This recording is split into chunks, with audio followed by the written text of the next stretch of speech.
Korang ingat tak kereta EV aku yang warna biru tu, yang accident tahun lepas tu?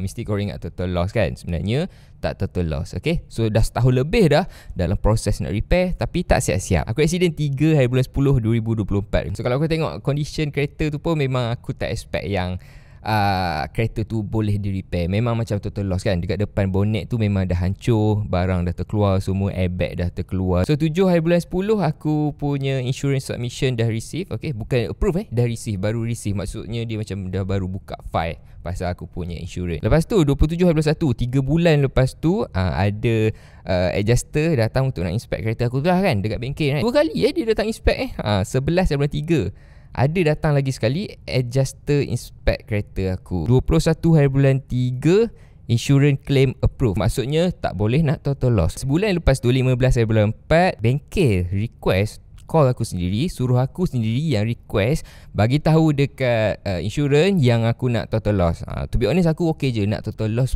pun okay je, tapi kalau boleh repair pun okay je kan. Janji jangan buang masa, jangan buang duit aku kan, sebab tiap bulan aku bayar kereta tu. Dah setahun lebih ni aku duk bayar, tapi kereta tu tak ada kat aku. 17 hari bulan 6 insurance approve. Ni orang lain pula tau, bengkel lain pula. Perjalanan ni panjang tau. Kereta aku pergi ke bengkel ni, pergi ke bengkel tu, pergi ke bengkel ni, semua bengkel tolak. Lepas tu ni bengkel lain pula, dia cakap kat situ insurance claim approve, okay. Tapi dekat apps aku tengok tak ada pun dia cakap approve kan. Dia sekali tu je dia cakap approve bulan 3. Tapi dekat sini aku tak tahu kenapa bulan 6 pula dia cakap kat situ insurance approve. Alasan dia dia cakap dia tak ada equipment untuk nak repair aku punya EV tu. Lepas tu dia tengah arrange kereta aku tu untuk pindah ke bengkel lain pula. Ni aku tak tahulah dah berapa bengkel dah. Dia berpindah bengkel. Lagi sekali guys, 12 bulan 7 ni bengkel lain pula paksa aku untuk total loss. Sebab dia cakap adjuster datang pun tengok kan, 2-3 kali orang datang tengok pun memang tak ada harapan kereta tu kan. Lepas tu 17 hari bulan 7 2025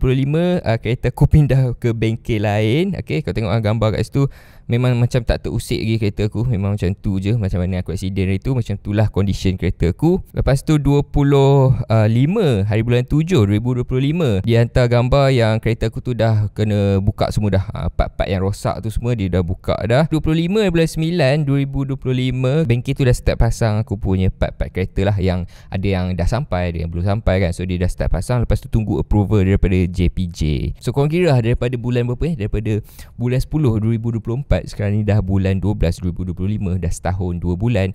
That's the process. Soalan aku memang macam ni ke kalau kereta EV accident, and kenapa insurance tak nak total loss kan? So siapa pro kat sini ataupun ada pengalaman, cuba korang komen dekat bawah video ni. Aku nak tengok sendiri macam mana proses dia yang pernah accident ni.